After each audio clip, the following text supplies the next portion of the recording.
dëgg wurus la ak luñ ko yàgg denc ni mu moloon dong lañ koy fekkaat. La question autour de la nouvelle monnaie unique ECO fait couler beaucoup d'encre et de salive. Amis internautes, dal leen ak jàmm ci seen deuxième numéro chronique kàddu wurus. fi lépp tàmbalee la ñuy dem ndax avant ECO franc CFA la woon. franc CFA mi ngi judd ci atum 1945 via les accords de Bretton Woods.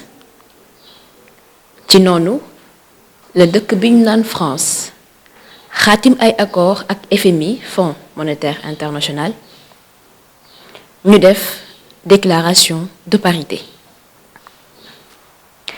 accord yooyu moo tax yenn dëkk yu bokk ci espace CEDEAO di jëfandikoo monnaie bi ñu naan franc CFA ci diiru 75 ans.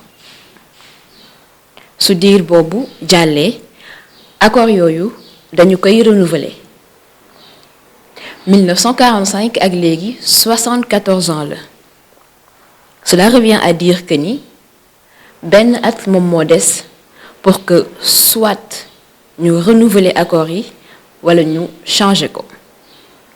Et comme par magie l'ECO est proposé. monnaie ECO tamit am na histoire. En 1987, l'ECO a été pensé par la CEDEAO, il est bien de préciser cela. Mais en 2000, la ñu relancé waat projet bi. Maintenant, lors de la conférence des chefs d'État et de gouvernement de l'UEMOA, que nous allons appeler la Comédie d'Abidjan, le discours du président Ouattara, supervisé par le président Macron, laisse croire que l'ECO est une monnaie qui est de l'initiative de l'UEMOA, alors que tel n'est pas le cas. Donc, visiblement, ñaari ECO moom moo am, c'est-à-dire l'ECO CEDEAO et l'ECO UEMOA. Pour l'ECO CEDEAO, nañu jàpp ni xaalis boobu ñu proposé benn kenn du ko defaree Europe ni arrimé par l'Europe, et donc c'est une monnaie souveraine boo xamante ni nii yoonu nasaraan si nekk si. Or l'ECO UEMOA non seulement dañ koy imprimer France, mais aussi dafay dépendre encore du trésor français.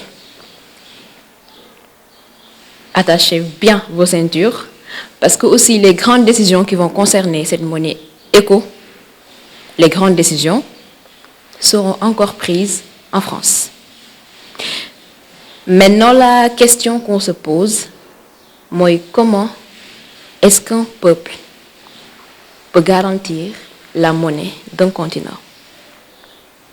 Et avec quelle contrepartie aussi?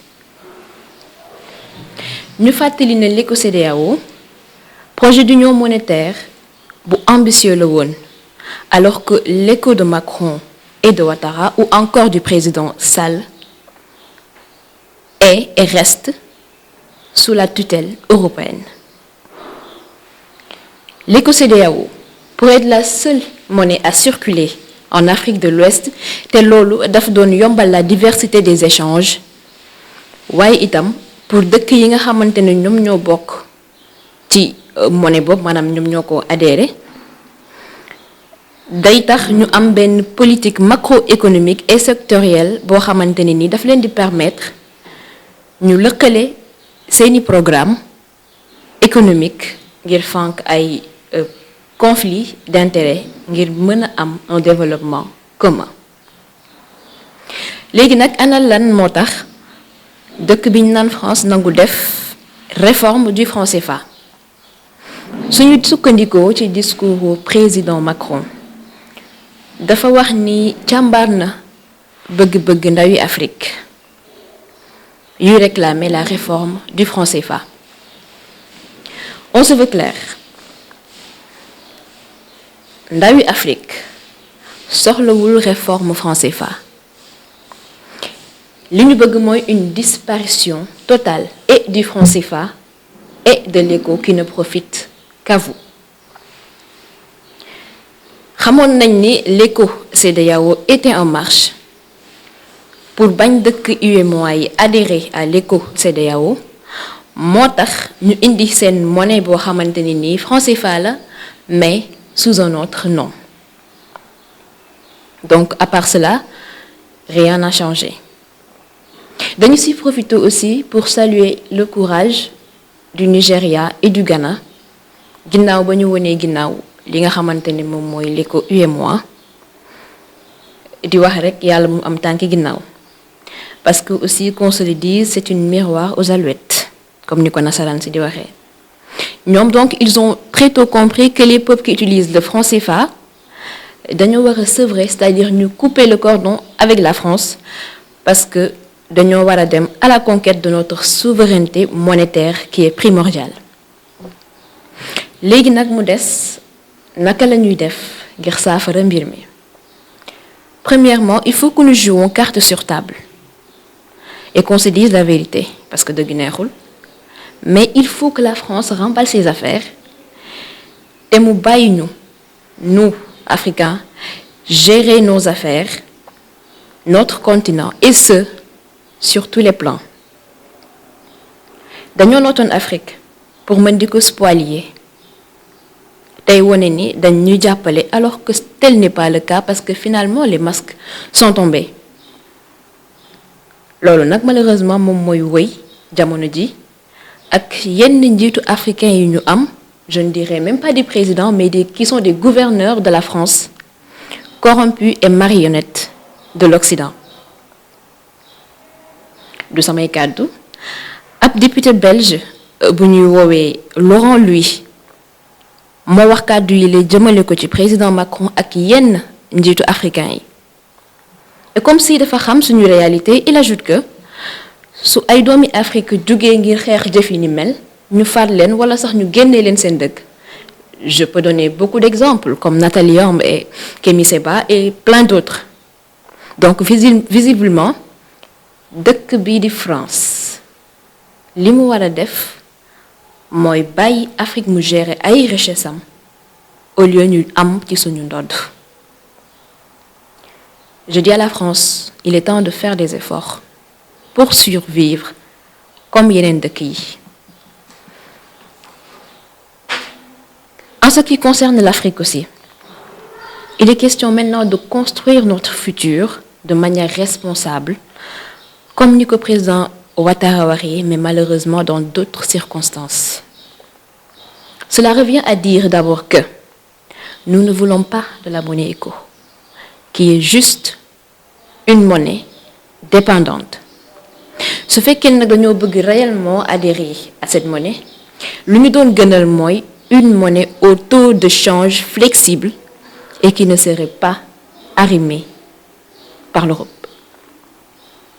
La jeunesse africaine aussi nañu jël seen responsabilité parce que l'heure est grave.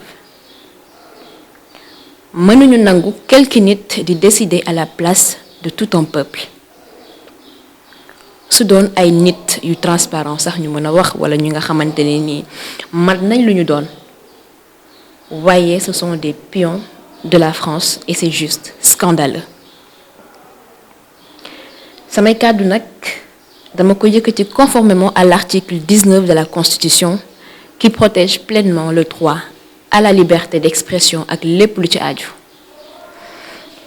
Amis internautes, ma bàyyi leen avec cette belle maxime d'un très grand homme et je me suis permise de modifier un tout petit peu. Donc je cite: Notre continent me confiait récemment: J'ai la nostalgie de ce que j'étais et que j'ai cessé d'être depuis la programmation par le parti de la chute de tout ce que l'on peut appeler une valeur. Je veux redevenir une Afrique digne et noble, loin des rumeurs et des mensonges, loin de cette philosophie larbiniste qui fait que tout cadeau offert équivaut à la disparition d'une âme.